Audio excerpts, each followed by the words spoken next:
அஸ்ஸலாமு அலைக்கும். அப்துல் ரஹீம் அவர்கள் எழுதிய நபிகள் நாயகம் வரலாறு. இந்த வீடியோவை முழுமையாக பாருங்கள். படித்துவிட்டு அந்த புத்தகத்தையும் முழுமையாக படித்துக் கொள்ளுங்கள். இன்னும் நன்றாக புரியும். வாருங்கள், வரலாற்றுக்குச் செல்வோம். 5வது தலைப்பு, திருமணம். நம் இடவலுக்கு 24 வயதாகிறது. அவர்களுடைய புகழ் அந்த காலத்தில் பெரும் வாணிபம் நடத்தி வந்த கதீஜா என்னும் செல்வ சீமாட்டியின் மாளிகைக்குள்ளும் பரவியது. அபிதாலிஃப் தம்பி மகனாம் முஹம்மது என்னும் திருப்பெயர் பெற்றவராம். அல் அமீன் என்னும் நம்பிக்கைக்குரியவர் என்ற பெயர் பெற்றவராம் என்னும் இந்த புகழாரம் அந்த செல்வ சீமாட்டியும் செவிகளில் வந்து ஒலித்தன. தன் கணவர் இறந்த பின்பு தன்னுடைய உயர்வான இந்த வியாபாரத்தை திறமையுடனும் நேர்மையுடன் நடத்த ஓர் ஒழுங்கான திறமையானவர்களை தேடிக்கொண்டிருந்தார்கள். அவருடைய கண்கள் இச்செய்தியை கேள்விப்பட்டதும் அவர்களை தேடியது. அழைத்து வாருங்கள் அவரை என்று கட்டளையிட்டார்கள். நம் இளவல் வந்தார்கள். அவர்களின் அன்பு இளவல் என்று சொல்கிறோமே, அது நபி அவர்களைத்தான். இளவல் வந்தனர். அவர்களின் அழகிய தோற்றமும் இனிமையான பேச்சும் கூர்மையும் நற்குணங்களும் தூய்மையானவர் என்ற பொருள்படும் தாஹிரா என்னும் சிறப்பு பெயரை பெற்றிருந்த ஹதீஜா பிராட்டியாரை வெகுவாக கவர்ந்தது. எனது செயலாளராக தாங்கள் சிரியா சென்று வாணிபம் செய்து வருவீர்களா? மற்றவர்களுக்கு அளிக்கப்படும் ஊதியத்தை விட தங்களுக்கு 2 மடங்கு ஊதியம், அதாவது சம்பளம் அளிக்கின்றேன் என்று நம் இளவலை நோக்கி வினாவினார் அம்மையார். பெரிய தந்தையாருடன் ஆலோசித்து முடிவு கூறுகிறேன் என்று மரியாதையுடன் பதிலளித்தனர். அத்துடன் சந்திப்பு முடிந்தது. சில நாட்கள் சென்ற நம் இளவல் கதீஜா நாயகியின் மாளிகைக்கு வந்தார்கள். சிரி என்று கூறினார்கள். பொறுப்பை ஏற்றுக்கொண்டு சிரியாவுக்குச் செல்வதற்கான ஆயத்தங்கள் நடைபெற்றன. மக்காவிலும் சுற்றுவட்டாரங்களிலும் விளையும் பேரிச்சம்பழங்களெல்லாம் கொள்முதல் செய்யப்பட்டு ஒட்டகங்களின் மீது ஏற்றிச் செல்லப்படுகிறது. சிரியாவை நோக்கி புறப்படுகிறது. அந்த கூட்டத்தில் இளவலுடன் மைசாரா என்னும் கதீஜா நாயகியின் ஊழியரும் சென்று கொண்டிருந்தார். மாதங்கள் பல கடந்தன. சிரியாவிற்குச் சென்ற இளவல் இன்னும் திரும்பவில்லையே என்று ஏக்கத்துடன் கதீஜா நாயகி தன்னுடைய மாளிகையின் உச்சத்திற்கு நின்று எதிர்பார்த்துக் கொண்டிருந்தார்கள். ஒருநாள் அவர் வடக்கில் திசை நோக்கி அடிவானம் வரை கூர்ந்து கவனித்துக் கொண்டிருந்தார்கள். அப்பொழுது திடீரென மேகக்கூட்டம் ஒன்று கூடி சூரியனை மறைத்தது. குளிர்காற்று வீசியது. அப்பொழுது அடிவானத்தை தொட்டது போன்று தொலைவில் ஒரு கூட்டம் வந்து கொண்டிருப்பதை அவர்கள் கண்டார்கள். நடத்திச் சென்ற நம்முடைய ஒட்டக கூட்டம்தானா இருக்குமோ என்று எண்ணம் வந்தது. ஒட்டக கூட்டம் மக்காவை நெருங்க அம்மையாருக்கு எதிர்பார்ப்பும் கூர்ந்து கவனித்தும் கொண்டிருந்தார்கள். ஆமாம், அது நம்முடைய ஒட்டக கூட்டம்தான். அதோ இளவல் வீற்றிருக்கிறார் அல்லவா என மகிழ்ச்சி மொழி அவர்கள் அறியாமையே கூறினார்கள். சற்று நேரம் கழிந்ததும் அவருடைய வீட்டின் முன் ஒட்டக கூட்டங்கள் வந்து நின்றன. ஹதீஜா நாயகியும் கீழே இறங்கி வந்தார்கள். முன்காட்சி வழங்கினார். சூரியனைக் கண்டதும் மலர்வது போன்று முகமது என்னும் ஒளிவுருவை கண்ணுற்றதும் ஹதீஜா என்னும் செந்தாமரை முகத்தார் மலருற்றார். அவர்களை அன்புடன் வரவேற்று உபசரித்தார்கள். நம் இருவரும் சிரியா நாட்டிலிருந்து வாங்கி வந்த அவையாருக்கு விருப்பமான பொருளை அவர் முன் காணிக்கையாக வைத்து தாங்கள் செய்த வழி செலவை பற்றியும் விற்பனை செய்த பொருட்களைப் பற்றியும் கொள்முதல் செய்த பொருட்களைப் பற்றியும் விரிவாக எடுத்துரைத்தார்கள். உண்மைவிட அதிகமான ஊதியம் கிடைத்திருப்பதை அறிந்ததும் ஹதீஜா பெருமானார் புருவங்கள் மேலே ஏறின. அவர்கள் தாம் நடத்திய வாணிபரங்களை இனிமையுடன் அருவிக்கொட்டுவது போன்று மலையென கூறி வந்ததை பெருமானியார் செவிகுளிர உள்ளம் குளிர உடல் குளிர அமைதியுடன் கேட்டுக்கொண்டிருந்தார்கள். நம் இளவல் விற்ற முதல் பணத்தை ஒரு காசே என்னும் பாக்கி இல்லாமல் அவரிடம் ஒப்படைத்து வரவு செலவு கணக்கு ஒழுங்காக அவரிடம் சமர்ப்பித்தார்கள். மென்மேலும் அந்த இளவல்களின் மீது அன்பும் மதிப்பும் கூடியது. நம் இளவல் பேசி முடித்ததும் மைசாரா பேச்சை துவங்கினார். கண்டேன் நானும் பலரை கண்டேன், ஆனால் இவர் போன்ற மனிதரை காணவில்லை என்று இளவல் மீது புகழ்மாலை தொட்டு தொடங்கினார். பேச்சை துவங்கினார்.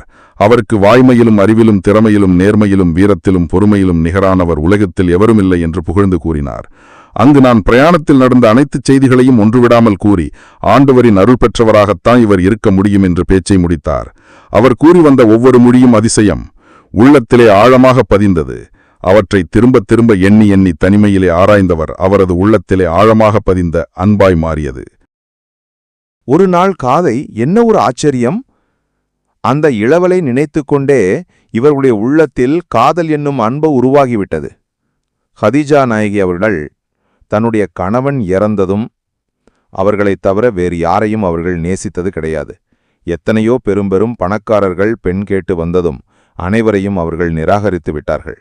ஆனால் இப்போது அவர்களுடைய உள்ளம் நபிகளாருடைய அந்த பண்பையும் நபிகளாருடைய அந்த மேன்மையையும் விளங்கி அவர்களை விரும்ப ஆரம்பித்து விட்டார்கள். மெத்தையிலே படுத்துக்கொண்டு அவர்களுடைய தங்கையை அழைக்கிறார் அந்த பெருமாட்டி. தங்கையே, இங்கே வா, ஒரு செய்தி ஒன்று உன்னிடத்தில் சொல்ல வேண்டும். தங்கை ஓடோடி வந்து என்னவென்று கேட்கிறார்கள். நம்முடைய வியாபாரப் பொருட்களை சிரியாவுக்குச் சென்று நிர்வாகம் செய்தாரே முகம்மது என்ற இளவல், அவரை நான் விரும்புகிறேன், அவரிடத்திலே நான் என்னுடைய இதயத்தை பறிகொடுத்து விட்டேன் என்று தன் தங்கைக்கு கூறிக்கொண்டார்கள். தங்கை விளங்கிக் கொண்டு தன்னுடைய பாட்டியையும் நபீசா என்னும் பாட்டியையும் அழைத்து மூவரும் பேசிக் கொண்டிருக்கிறார்கள். 25 வயது நிரம்பிய பெற்றுள்ள அந்த இளவன் 40 வயதுடைய 3 குழந்தைக்கு தாயாக இருக்கக்கூடிய அவர்களை திருமணம் செய்து கொள்வாரா? ஒரு விதவையை எப்படி திருமணம் செய்து கொள்வார் என்கின்ற பிரச்சனை அவர்களுக்குள் பேசப்பட்டு கொண்டிருந்தது. சில மணி நேரம் கழித்து அபூதாலிப் அவர்களை வீட்டில் இருவர் உரையாடிக் கொண்டிருக்கிறார்கள். நாமும் அதனை கேட்போம். பாருங்கள், ஒரு ஆணும் பெண்ணும் பேசிக் கொண்டிருக்கிறார்கள். அந்த ஆணின் ஒளியை கவனித்தால் நம் இளவலுடைய தொனி போன்று கேட்கிறது. இதில் எந்த ஒரு சந்தேகமும் இல்லை. ஆனால் அவர்களுடன் பேசுவது யார்? இல்லை, அவரது பேச்சிலேயே போன்று தெரியவில்லை. இது நபீஷாவின் பாணியைப் போல தெரிகிறது. நபீஷா அவர்கள் கூறினார்கள், தங்களுக்கோ வயதாகிவிட்டது, ஏன் இன்னும் மணமுடிக்காமல் இருக்கிறீர்கள்? இளவன், எனக்கு தாயும் இல்லை, தந்தையும் இல்லை, எவ்வித சொத்தும் இல்லை, போதிய வருமானமும் இல்லை. இந்த நிலையில் நான் எவ்வாறு திருமணம் முடிப்பது?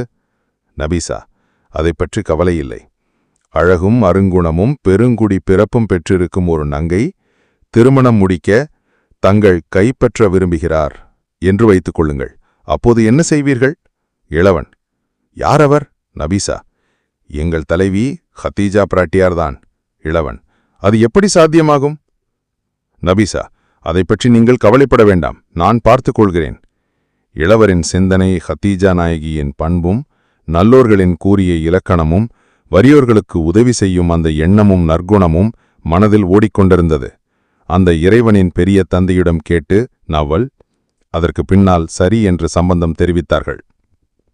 வரலாற்றின் பொன்னேட்டில் பொறிக்கப்பட வேண்டிய அந்த செய்தியை சுமந்து கொண்டு ஹதீஜா நாயகியின் மாளிகைக்குள் நபீசா விரைந்து ஓடினார்கள்.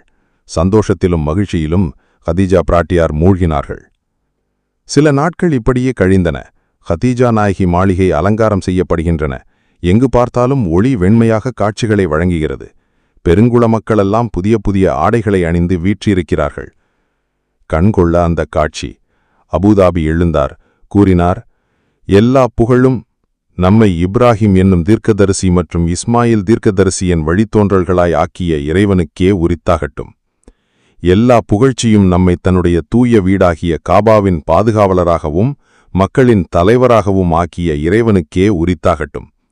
இங்கு உங்களின் முன் என் உடன் பிறந்தார் அப்துல்லாவின் அருமை மகனார் முகம்மது என்னும் அழகிய பெயர் பெற்ற இளவல் வீற்றிருக்கிறார். அவர் ஏழையாகினும் அறிவிலும் அழகிலும் ஆற்றலிலும் அவருக்கு ஒப்பால் இங்கு எவரும் இல்லை.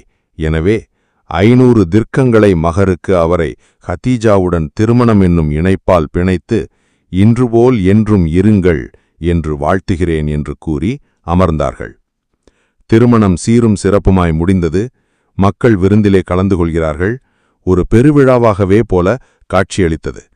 இந்த திருமணத்திற்கு இறைவனுக்கு பாலூட்டிய ஹலீமா அம்மாவும் கலந்து கொண்டார்கள்.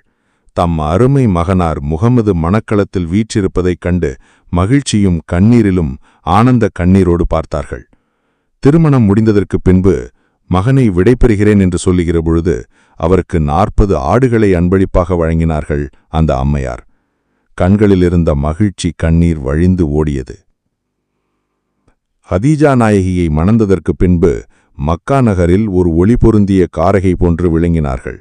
அவர்களுடைய மதிப்பும் நாலா பக்கமும் பரவிச் சென்றது. ஹதீஜா நாயகியின் தன் அளவற்ற பொருள் கருவூலங்களை அவர்களுடைய காலடியில் கொண்டு வந்து வைத்தார்கள். நீங்கள் வேண்டியவர்களுக்கு உதவி செய்யுங்கள், எல்லா உரிமைகளும் உங்களுக்கு இருக்கிறது என்று கூறி அனைத்தையும் இளவலிடம் கொண்டு வந்து ஒப்படைத்தார்கள். ஒரு தடவை மக்கா நகரில் பஞ்சம் ஏற்பட்டபோது வஞ்சத்தால் நலிந்த மக்களுக்கு வாரி வாரி வழங்கி நம் இளவரின் கரங்கள் சிவந்தன. இதே பஞ்சத்தில் பாதிக்கப்பட்ட தம் பெரிய தந்தை அவர்களுக்கும் குழந்தையும் நிறைய இருந்தது. தன்னுடைய பெரிய தந்தை அப்பாஸ் அவர்களையும் தாமும் இருவரும் தன்னுடைய பெரிய தந்தை அபூ தாலிப் அவர்களுடைய வீட்டுக்குள் நுழைகிறார்கள்.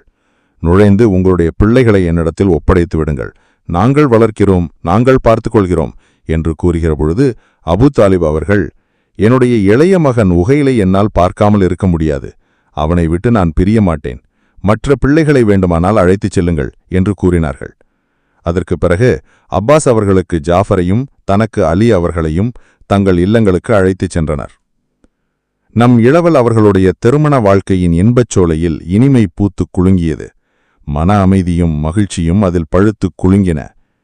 அதேபோல் லட்சிய கணவராகிய முகம்மது ஸல்லல்லாஹு அலைஹி வஸல்லம் அவர்களும் லட்சிய நாயகியாகிய ஹதீஜா நாயகி இன்ப வெள்ளத்தில் திகைத்திருந்தார்கள். உன் வாழ்க்கையை இனிதே நடத்தி வந்தார்கள். அடிகுறி செய்தி: ஹதீஜா நாயகத்துடைய மரணத்திற்கு பின்பு நபிகள் நாயகம் ஸல்லல்லாஹு அலைஹி வஸல்லம் அவர்கள் அடிக்கடி நினைவு கூறுவார்கள். அப்பொழுதெல்லாம் அவர்களின் முகங்கள் வாடிவிடும். ஒரு சமயம் ஹதீஜா நாயகியின் ஞாபகம் வந்து வருத்தத்துடன் வீற்றிருக்கும் பொழுது, நாயகமே, ஹதீஜா நாயகியின் பண்புகள் எவ்வாறு இருக்கும் என்று ஆயிஷா ரலியல்லாஹு அன்ஹா அவர்கள் கேட்கிறார்கள். அதற்கு நபிகள் நாயகம் ஸல்லல்லாஹு அலைஹி வஸல்லம் அவர்கள் கூறினார்கள், நான் ஏழையாய் இருந்தபொழுது அவர் என்னை மணந்து செல்வம் சீமானாக ஆக்கினார். எனக்கு நபி பட்டம் அருளப்பட்ட பொழுது என்னை எல்லோரும் பொய்யர் என கூறும்பொழுது அவர் முற்றிலும் நபி என ஒப்புக்கொண்டார் என்று கண்களில் நீர் ததும்ப ததும்ப நபிகள் நாயகம் ஸல்லல்லாஹு அலைஹி வஸல்லம் அவர்கள் பதில் கூறினார்கள். இது அடிகுறித்து செய்தி. அந்த இல்லற வாழ்க்கையிலே அவர்களுக்கு குழந்தைகள் பிறந்த நாள். 2 ஆண் குழந்தைகள், 4 பெண் குழந்தைகள். 2 ஆண் குழந்தைகள் காசிம், அப்துல்லா. 4 பெண் குழந்தைகள் சைனப், ருக்கியா, உம்மு குல்தூம், ஃபாத்திமா. 4 பெண் குழந்தைகள் பிறந்திருந்தன. 2 ஆண் மக்களும் சின்னஞ்சிறு வயதிலேயே மரணமடைந்து விட்டனர். தம் கணவருக்கு ஊழியம் செய்வதற்காக ஹதீஜா நாயகி அவர்கள் ஜயது 8 வயது நிரம்பி பெற்ற ஒரு அடிமையை விலைக்கு வாங்கி அவர்களிடம் ஒப்படைத்தார்கள். ஒப்படைத்த அடுத்த நிமிடமே அவரை விடுவித்து, நீ விருப்பப்பட்டால் இருக்கலாம், இல்லையென்றால் உன் தாய் தந்தையிடம் போய் சேர்ந்து கொள்ளலாம் என்று கூறினார்கள். ஆனால் அந்த அடிமை பையனோ உள்ளத்தை தம் இளவலுடன் ஒப்படைத்து விட்டார். நான் ஒருபோதும் மாட்டேன், உங்களோடு நான் இருக்கிறேன், உங்களோடு ஊழியம் புரிந்து வருகிறேன், அதைவிட சிறந்த ஒரு பெயர் என்ன இருக்கு என்று கூறி பிடிவாதம் பிடித்தார். அப்படியானால் சரி என்று அவர்களை அந்த இளவல் வைத்துக் கொண்டார்கள். அன்று முதல் அவரை தன் அருமை மகன் போன்று கருதிய அன்போடு வளர்த்து வந்தார்கள். என்னுடைய அடிமையே என்று அழைப்பதை வெறுத்து நம் இளவல் ஜயதை என்னுடைய மகனே என்று அழைத்து வந்தார்கள். அடிமைகள் உங்களுடன் பிறந்தவர்களைப் போல நீங்கள் பாருங்கள். நீங்கள் உண்ணும் உணவை அவர்களுக்கு கொடுங்கள். நீங்கள் உடுத்தும் ஆடையைப் போலவே அவர்களுக்கும் கொடுங்கள். அவர்கள் செய்யும் பாவங்களை, குற்றங்களை நாளொன்றுக்கு 70 தடவை மன்னியுங்கள். உங்களின் அடிமை மீது உங்களுக்கு எவ்வளவு ஆதிக்கம் இருக்குமோ அதைவிட அதிகம் இறைவனுக்கு உங்களின் மீது ஆதிக்கம் இருக்கிறது என்று பிற்காலத்தில் மக்களுக்கு உபதேசமும் எச்சரிக்கையும் செய்து வந்தார். அந்த இளவல் தம் கீழ் இருந்த அடிமைகளுக்கு உரிமை அளித்து அந்த பண்பும் அவர்கள் நடத்திய முறையும் உலகிற்கு ஒரு முன்மாதிரியாகவே விளங்கின. பணிக்குறிப்புச் செய்தியை பார்ப்போம். ஒரு சமயம் அபூ மசூத் என்னும் அன்சாரி தோழர் தம் அடிமையை வேகமாக அடித்துக் கொண்டிருந்தார். அப்பொழுது அபூ மசூதே, அந்த அடிமை மீது உமக்கு எவ்வளவு ஆதிக்கம் இருக்கிறதோ அதைவிட அதிகமாக இறைவனுக்கு உன்மீது ஆதிக்கம் இருக்கிறது என்பதை மறந்துவிடாதீர் என்று பின்னாலிருந்து எவ்வளவு சொல்வது போன்று கேட்டது. அபூ மசூது திரும்பி பார்க்கிறார்கள். நபிகள் நாயகம் ஸல்லல்லாஹு அலைஹி வஸல்லம் அவர்கள் நின்று கொண்டிருக்கிறார்கள். பார்த்து நடுநடுங்கிப் போய், நான் இப்பொழுதே இந்த அடிமையை உரிமை விடுகிறேன் நாயகமே என்று உரிமை விட்டு விட்டார்கள். நீர் இவ்வாறு செய்யவில்லை என்றால் நரக நெருப்பு உம்மை பற்றி பிடித்து கொண்டிருக்கும் என்று நபிகள் நாயகம் ஸல்லல்லாஹு அலைஹி வஸல்லம் அவர்கள் கூறினார்கள். இது அடிக்குறிப்புச் செய்தி. வாருங்கள் வரலாறுக்குள் செல்லலாம். ஸைதின் தந்தை தம் மகனைப் பற்றி கேள்விப்பட்டு அவரை விடுதலை செய்யும் நோக்கத்தோடு பணங்களையெல்லாம் சேர்த்து கொண்டு மக்கா நகருக்கு வருகிறார்கள். தம் மகன் ஏற்கனவே விடுதலை செய்யப்பட்டார் என்பதை கேள்விப்பட்டு மகிழ்ச்சி வெள்ளத்தில் ஹதீஜா நாயகித்தின் மாளிகைக்குச் சென்று தம் அருமை மகனைக் கண்டு சந்தோஷத்துடன் மகிழ்ச்சியோடு ஊருக்கு வருமாறு அழைத்தார்கள். அதற்கு ஸைத், என் அருமை தந்தையே, முகம்மது அவர்கள் என் மீது வைத்திருக்கக்கூடிய அன்பு மந்திரமானது என் அடிமைத்தனப்பை உடைத்து எறிந்து என்னை அவர்களின் மகனை போன்று பார்த்து கொண்டிருக்கிறார்கள். அதனால் என்னால் அவர்களை விட்டு ஒரு கணமும் நான் பிரிய மாட்டேன்.